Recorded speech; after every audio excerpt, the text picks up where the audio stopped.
देख रहे कंटाप टीवी और मैं हूँ आपके साथ आरती। हर पल की बड़ी और सटीक खबर दिखाने का हमारा है वादा। तो चलिए बढ़ते हैं इस वक्त की बड़ी खबर की ओर। देखते हैं ये पूरी रिपोर्ट। बच्चों से कथित यौन शोषण के आरोप में दर्ज एफआईआर के बाद शंकराचार्य स्वामी अभी मुक्तेश्वरानंद के मामले में प्रयागराज पुलिस ने जांच की रफ्तार बढ़ा दी। तो वहीं आगरा कांग्रेस कमेटी के अध्यक्ष अमित सिंह के नेतृत्व में जिला मुख्यालय पर जमकर प्रदर्शन किया और जिलाधिकारी आगरा को ज्ञापन सौंपा। इस घटनाक्रम के बीच राजनीतिक हलचल भी तेज हो गई है। बुधवार को कांग्रेस के महानगर अध्यक्ष अमित सिंह के नेतृत्व में सैकड़ों कार्यकर्ताओं और पदाधिकारियों ने जिला मुख्यालय पर प्रदर्शन किया। प्रदर्शनकारियों ने जिलाधिकारी के नाम ज्ञापन सौंपा और आरोप लगाया है कि यह मामला राजनीतिक साजिश का हिस्सा है। प्रदर्शन के दौरान समर्थकों ने शंकराचार्य बेगुनाह है के नारे लगाए। कांग्रेस महानगर अध्यक्ष अमित सिंह ने आरोप लगाया कि भारतीय जनता पार्टी राजनीतिक द्वेष के तहत उन्हें फंसाने की कोशिश कर रही है। उन्होंने निष्पक्ष जांच की मांग करते हुए कहा कि किसी भी धार्मिक संत की छवि को बिना ठोस प्रमाण के धूमिल नहीं किया जाना चाहिए। मेरा नाम अमित सिंह है। मैं आगरा महानगर कांग्रेस कमेटी का अध्यक्ष हूँ। जिस प्रकार से शंकराचार्य के ऊपर लगातार उनकी छवि को खराब करने की कोशिश करी जा रही है, अभी मेला के दौरान उनके ऊपर और उनके शिष्यों के ऊपर हमला किया गया, उनके बाल पकड़ के खींचा गया। सिर्फ वो भारतीय जनता पार्टी के प्रवक्ता के रूप में काम नहीं कर रहे हैं, वो योगी चालीसा नहीं पढ़ रहे हैं, नरेंद्र मोदी का चालीसा नहीं पढ़ रहे हैं, तो उनके साथ एक घिनौना आरोप लगा दिया गया है।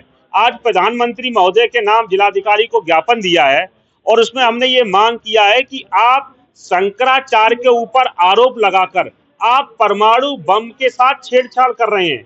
अगर आपने शंकराचार्य को बदनाम करने की कोशिश करी, आपने शंकराचार्य को जेल में डालने की कोशिश करी, तो लाखों करोड़ों की संख्या में जो सनातनी हैं, हिंदू हैं, वो आपके ऊपर आक्रमण करेंगे। ये हिंदुस्तान शंकराचार्य का अपमान बर्दाश्त नहीं करेगा। ये बम, परमाणु बम फूटेगा 100% अगर आपने शंकराचार्य को जेल में डालने की कोशिश करी। आपका पाप का घड़ा भर चुका है पूरी तरीके से। मैं कहता हूं कि अभी भी योगी आदित्यनाथ जी, समय है, आप शंकराचार्य से पैर छूकर माफी मांगिए। आपको देश और हिंदुस्तान माफ कर देगा। अगर आपने उनके संग आगे और जातीयता करने की कोशिश करी, झूठे आरोप लगाने की कोशिश करी, तो ये हिंदुस्तान का सनातनी आपको किसी भी कीमत पर माफ नहीं करेगा। डिप्टी सीएम ब्रजेश पाठक ने राहुल गांधी को रार, हुड़दंग और लफंगई का प्रतीक बताते हुए एआई समिट में कांग्रेस के प्रदर्शन की निंदा की। वहीं अपर्णा यादव ने इसे कांग्रेस की घटिया मानसिकता बताया और कहा कि जल्द ही एआई भी कांग्रेस को दिखाना बंद कर देगा। एआई समिट में कांग्रेस नेताओं के प्रदर्शन को लेकर प्रधानमंत्री के तीखे हमले के बाद यूपी के नेता राहुल गांधी पर आक्रामक है। अयोध्या पहुंचे उत्तर प्रदेश के डिप्टी सीएम ब्रजेश पाठक ने कांग्रेस और राहुल गांधी पर अब तक का सबसे तीखा प्रहार किया है। हनुमानगढ़ी में दर्शन पूजन के बाद पत्रकारों से मुखातिब पाठक ने राहुल गांधी के नाम की नई परिभाषा गढ़ी और दिल्ली में आयोजित ग्लोबल एआई समिट में कांग्रेस के प्रदर्शन को भारत की छवि बिगाड़ने वाला कृत्य करार दिया। वहीं अपर्णा यादव ने भी कांग्रेस को निशाने पर लिया है। इससे पहले पीएम मोदी ने रविवार को मेरठ में नमो भारत और मेट्रो का शुभारंभ करने के बाद कांग्रेस पर बड़ा हमला बोला। लेकिन कांग्रेस पार्टी जिस ढंग से सत्ता के मद में चूर होने के बाद अपनी सत्ता गंवाने का जो गम उन्हें है, वो उन सबों को किसी भी हद तक जाने को मजबूर कर रहा है। श्री राहुल गांधी जी और उनकी टीम लगातार ये बार बार दोहरा रही है, चाहे देश के अंदर हो या देश के बाहर, भारत के विकास की चर्चा तो दूर, वो लगातार भारत के विकास की गति को कमतर और भारत को संसार करने में कहीं भी कोई कसर छोड़ नहीं रहे। मैं चर्चा करना चाहूंगा विशेष रूप से जो मोहब्बत की दुकान की चर्चा करने वाले लोग थे। मोहब्बत की दुकान न होकर के नफरत, अराजकता, दंगा और भारत विरोधी सामान उसमें मिल रहा है। कांग्रेस पार्टी और राहुल गांधी जी ने झूठ की राजनीति के उस स्तर को छू लिया है जहां से वापसी संभव नहीं है। जिस प्रकार से अनर्गल और तथ्यहीन आरोप राहुल गांधी जी ने हर दिन प्रधानमंत्री नरेंद्र मोदी जी पर और भारत सरकार पर लगाते रहते हैं, सोशल मीडिया पर विस्मरण करते हुए न केवल निंदनीय है बल्कि राष्ट्रद्रोह की श्रेणी में आता है। आज देश देख रहा है राहुल गांधी जी का राजनीति का स्तर किस कदर गिर चुका है। उनका एकमात्र उद्देश्य अब झूठ पर झूठ बोलना, जनता को उकसाना, अराजकता फैलाना और भारत की ताकत को नीचा दिखाना रह गया है। जब भारत दुनिया का नेतृत्व कर रहा है तब एआई ग्लोबल समिट में कांग्रेस नेताओं ने जो नंगा नाच करके न केवल देश को गरिमा को तार तार किया बल्कि देश को दुनिया भर में बदनाम करने की एक साजिश रचने का काम किया। आज राहुल गांधी जी नंगा नाच करके इन कांग्रेसियों का महिमा मंडन कर रहे हैं, बब्बर शेर कह रहे हैं। राहुल गांधी जी द्वारा इस कृत्य का समर्थन करना यह सिद्ध करता है कि पूरी पटकथा के सूत्रधार वही हैं। मैं मानता हूं कि विरोध लोकतंत्र का हिस्सा है, लेकिन विरोध के नाम पर नग्नता, अराजकता और मां भारती के सपूतों का जिन लोगों ने देश को आजादी दिलाने का काम किया था, मैं कहना चाहूंगा पूज्य महात्मा गांधी जी से लेकर के पंडित चंद्रशेखर आजाद जी ने, सुभाष चंद्र बोस जी ने पूरा जीवन भारती को समर्पित करने का काम किया। उनके सपनों को धूल धूसरित करने का काम कांग्रेस पार्टी के नेता कर रहे हैं। उत्तर प्रदेश को भविष्य की अर्थव्यवस्था का केंद्र बनाने के संकल्प के साथ मुख्यमंत्री योगी आदित्यनाथ के जापान दौरे के पहले दिन वैश्विक निवेश संवाद की मजबूत शुरुआत हुई। जापान की राजधानी टोक्यो पहुंचने के बाद मुख्यमंत्री ने जापान की अग्रणी वैश्विक ट्रेडिंग और निवेश company Mitsui and company limited के प्रबंधन से मुलाकात कर उत्तर प्रदेश में परिवर्तनकारी निवेश अवसरों को तलाशने का औपचारिक आमंत्रण दिया। मुख्यमंत्री कार्यालय के अनुसार ज्ञापन में आज बैठक के दौरान मुख्यमंत्री ने विशेष रूप से 4 प्रमुख क्षेत्रों में निवेश की संभावनाओं को रेखांकित किया, जिसमें नवीकरणीय ऊर्जा के तहत solar, bio energy, green hydrogen और ऊर्जा भंडारण परियोजनाएं शामिल हैं। वहीं दूसरी आईसीटी के तहत IT park, electronics, manufacturing, digital service और स्टार्टअप इकोसिस्टम में निवेश पर चर्चा हुई। तीसरा सेक्टर सेमीकंडक्टर का रहा, जिसमें चिप निर्माण और इलेक्ट्रॉनिक्स वैल्यू चेन का विस्तार प्रमुख रहे। वहीं चौथा सेक्टर डेटा सेंटर रहा, जिसमें hyper scale data centre, cloud infrastructure और डिजिटल कनेक्टिविटी हब जैसे क्षेत्रों में निवेश को लेकर गहन विमर्श हुआ। जो धरा अपने आप को लैंड ऑफ द सनराइज के रूप में विख्यात है, मैं उसको नमन करता हूं और आप सभी का इस कार्यक्रम में उपस्थित होने के लिए हृदय से अभिनंदन करता हूं। भारत और जापान का संबंध, यह संबंध सूर्य की प्रथम किरण से प्रारंभ होकर के और सूर्यवंश की राजधानी उत्तर प्रदेश को एक आत्मीय संवाद के साथ जोड़ती है और उसी संवाद की कड़ी को आगे बढ़ाने के लिए भारत के यशस्वी प्रधानमंत्री आदरणीय श्री नरेंद्र मोदी जी के मार्गदर्शन में भारत आज जिन ऊंचाइयों को प्राप्त कर रहा है, भारत और जापान के द्विपक्षीय संबंध और मजबूत हो सकें, बिजनेस रिलेशन हम सब के बीच में इस साझेदारी को और मजबूती के साथ आगे बढ़ा सकें, उसे मजबूती के साथ आगे बढ़ाने में भारत की आबादी के सबसे बड़े राज्य उत्तर प्रदेश कि क्या भूमिका हो सकती है, उस भूमिका को आप सबके सम्मुख रखने के लिए मैं आज जापान की राजधानी टोक्यो में आप सबके साथ संवाद कर रहा हूं और मुझे प्रसन्नता है कि आप सब ने हमारे भारत की माननीय राजदूत और अन्य इंडस्ट्री लीडर्स के साथ इस कार्यक्रम में उनके आमंत्रण पर उपस्थित हुए हैं। मैं आप सबका इस अवसर पर उत्तर प्रदेश सरकार की ओर से हृदय से स्वागत करता हूं, अभिनंदन करता हूं।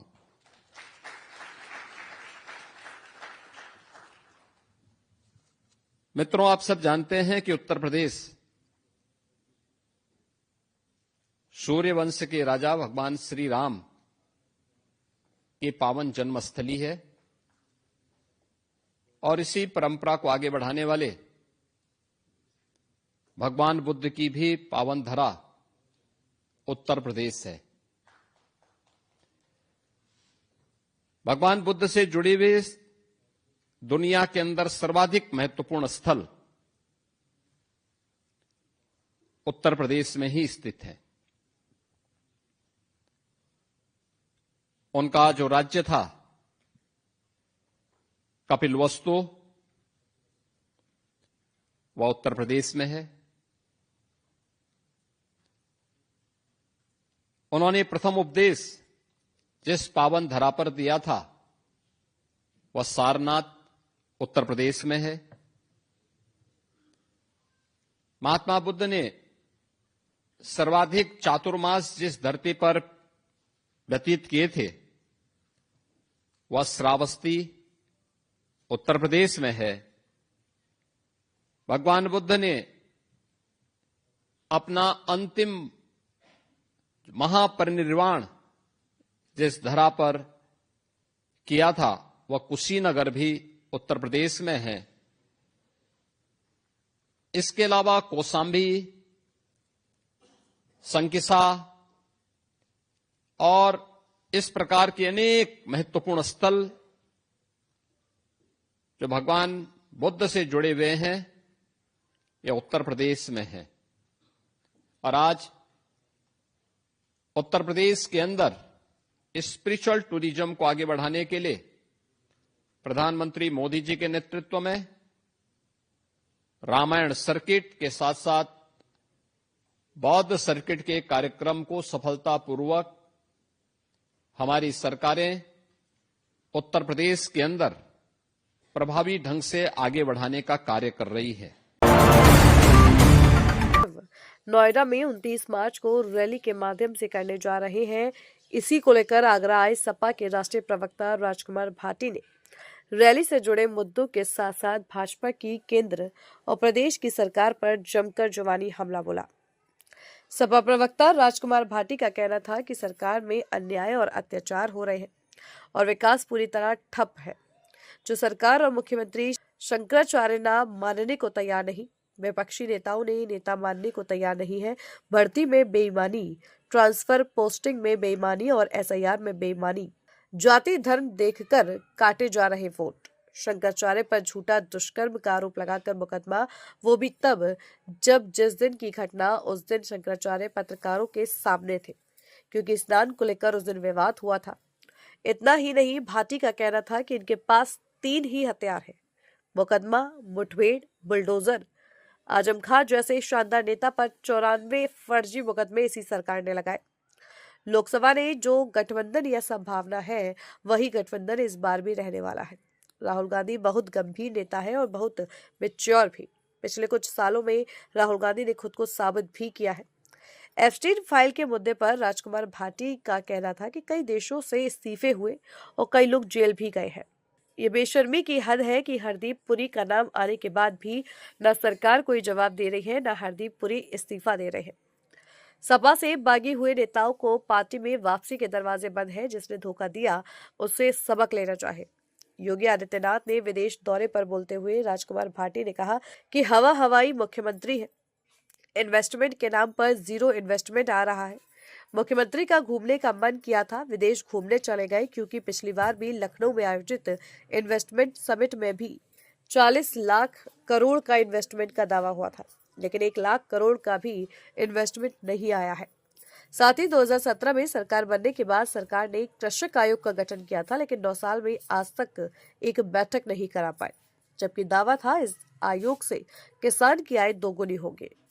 हमारे नेता श्री अखिलेश यादव जी इंसानियत में विश्वास रखने वाले, भाईचारे में विश्वास रखने वाले इतने भोले व्यक्ति हैं।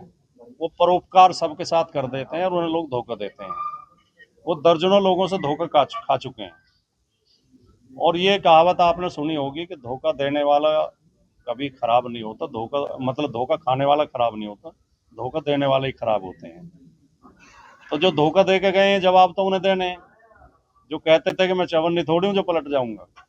आपके गठबंधन का भी लगभग अनुभव यही रहा है, तो आगे भी क्या इस तरह के गठबंधन देखने को मिलेंगे विधानसभा चुनाव में? या देखिए, जो लोकसभा में हमारा इंडिया गठबंधन था उसकी संभावना पूरी है कि वो जारी रहेगा विधानसभा में भी, और किसी नई पार्टी से हम गठबंधन करने नहीं जा रहे हैं। बाकी कोई विशेष परिस्थिति होगी और कोई तो हमारे राष्ट्रीय अध्यक्ष जी जो निर्णय लेंगे वो आपके सामने आ जाएगा। वाटी जी, मणिशंकर अय्यर ने कहा है कि ममता बनर्जी इंडिया ब्लॉक का नेता उनको माने।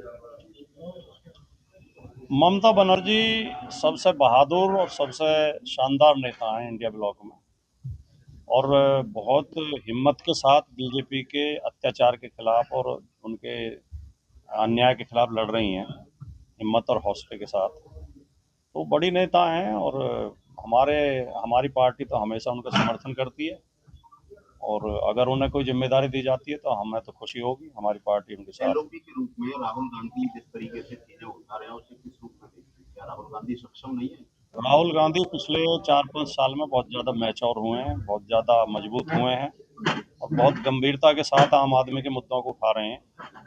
और जो हमारा पीडीए का फार्मूला उस पर ही राहुल गांधी चल रहे हैं, वही मुद्दे वो उठा रहे हैं। अब राहुल गांधी वो राहुल गांधी नहीं है। जब नए तो सभी आते हैं तो सीखते हैं पहले, लेकिन अब राहुल गांधी बहुत मैच्योर हो चुके हैं।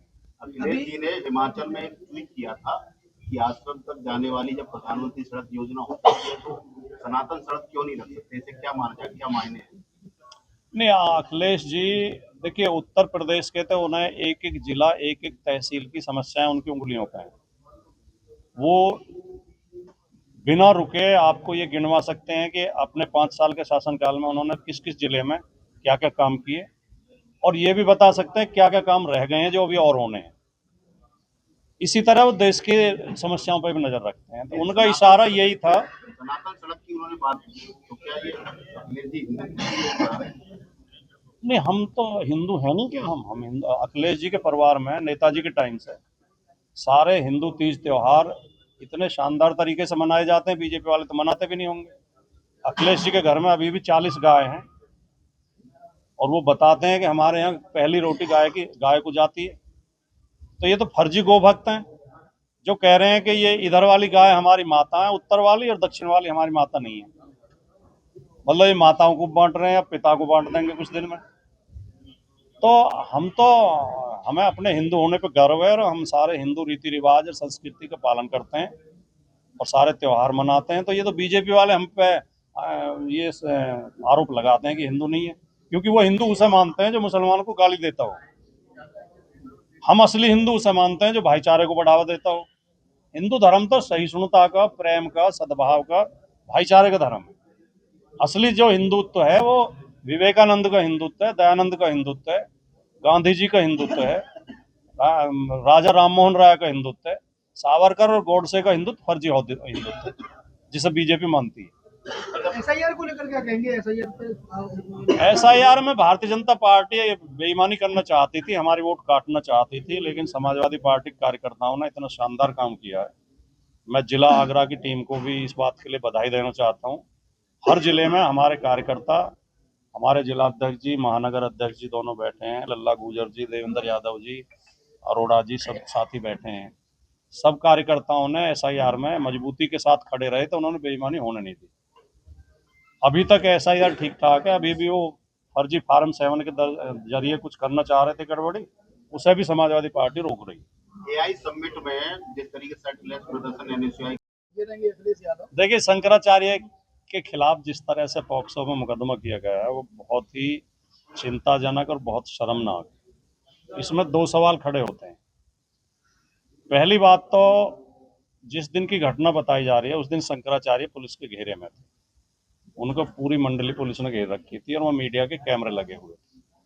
मीडिया के कैमरों के सामने पुलिस के घेरे में कोई यौनाचार कर सकता है? सवाल ये है। दूसरी बात, ये केस जो मुकदमा दर्ज हुआ 156(3) में कोर्ट के आदेश के बाद हुआ है।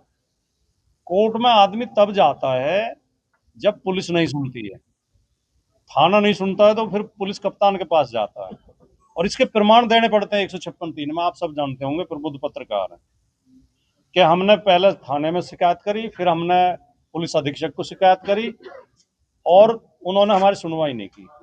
तो क्या उत्तर प्रदेश की कानून व्यवस्था इतनी बिगड़ गई है?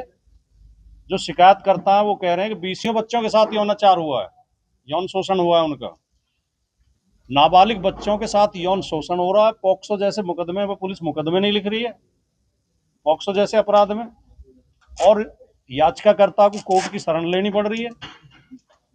तो या तो उत्तर प्रदेश की कानून व्यवस्था ध्वस्त हो चुकी है, योगी जी दावा ना करें कि कानून व्यवस्था ठीक है, या ये मुकदमा फर्जी है। अगर सचमुच घटना हुई है तो पुलिस तो तुरंत कार्रवाई, पुलिस ने इसलिए रिपोर्ट नहीं दर्ज की होगी कि पुलिस को पता था ये फर्जीवाड़ा। शिकायतकर्ता खुद हिस्ट्री शीटर है, खुद आरोपों के घेरे में रहा और अपने विचार बार बार बदलता रहता है।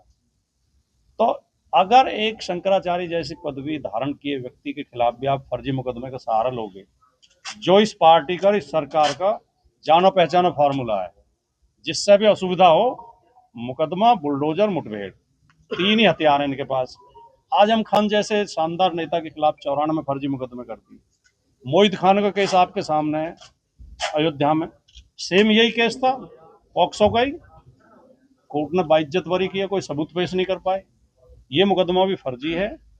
लेकिन ज्यादा चिंता की बात यह है कि शंकराचार्य के खिलाफ भी फर्जी मुकदमे करा रही है सरकार।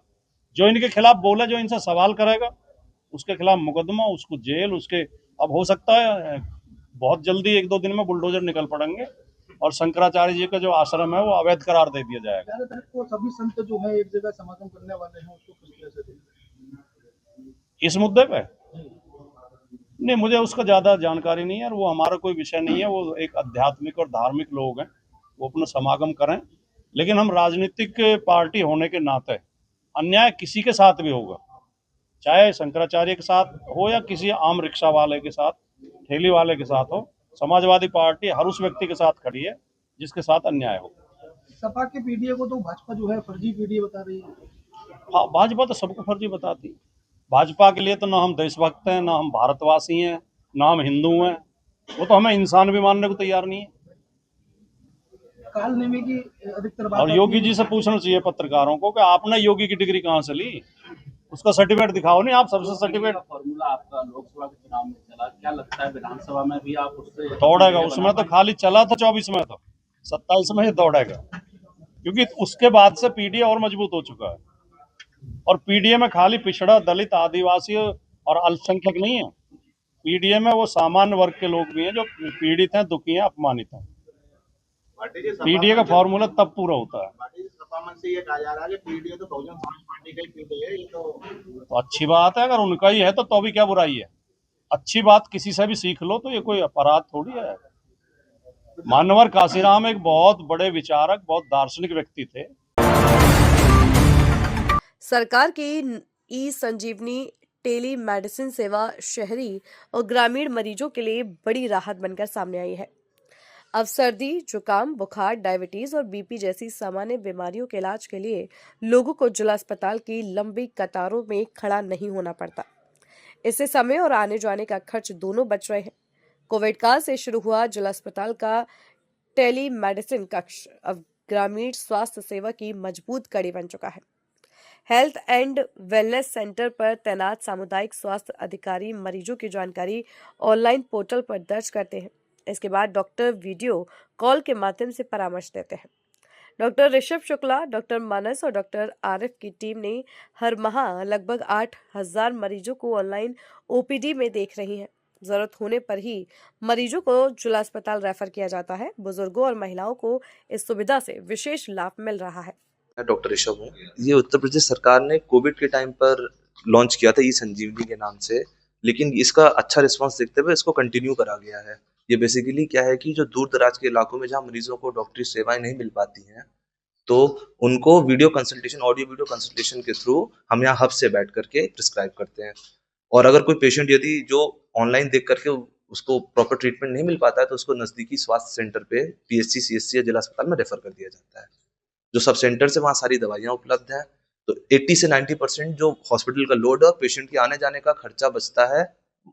इस कारण से ये सुविधा जो लगातार चलती जा रही है। हमारे इस बरेली के हब से लगभग 8000 के आसपास मरीज एक महीने में हो जाता है, सारे वर्किंग डेज को इंक्लूड करके। ज्यादातर वायरल फीवर आजकल जो चल रहा है, मौसम बदल रहा है, डायबिटीज के फॉलोअप केसेस, बहुत कई पेशेंट्स हैं डायबिटीज के 2-2, 3-3 साल से इसी के थ्रू उनका ट्रीटमेंट चल रहा है। हाइपरटेंसिव पेशेंट्स हैं। इसके अलावा कोई जनरल काउंसलिंग होती है, जो वो सब मतलब जो नॉर्मल जनरलाइज्ड ओपीडी है जो हॉस्पिटल की होती है, वो सब यहाँ चल रही है इसके through on AV interface. Critical मरीजेस काफी मतलब पेशेंट्स ऐसे होते हैं जो यदि आ जाते हैं तो हम फर्स्ट एड उनको प्रोवाइड करा करके, मतलब यहाँ से हम एवी के थ्रू जो सीएचओ है उनको हम फर्स्ट एड के लिए डायरेक्ट करते हैं, वो प्रोवाइड करके जो नजदीकी सेंटर है, हेल्थ सेंटर, वहाँ पे रेफर कर देते हैं मरीज को। 108 की सुविधा उपलब्ध है, तुरंत एम्बुलेंस लेकर के मरीज को रेफरल सेंटर पे चली जाती है। फिलहाल इस खबर में इतना ही। हर बड़ी और छोटी खबर की सटीक जानकारी के लिए बनी रहिए कंटाप टीवी के साथ। आप देखते रहिए कंटाप टीवी, जो खबरें दिखाई नहीं जाती असर भी करती हैं। नमस्कार।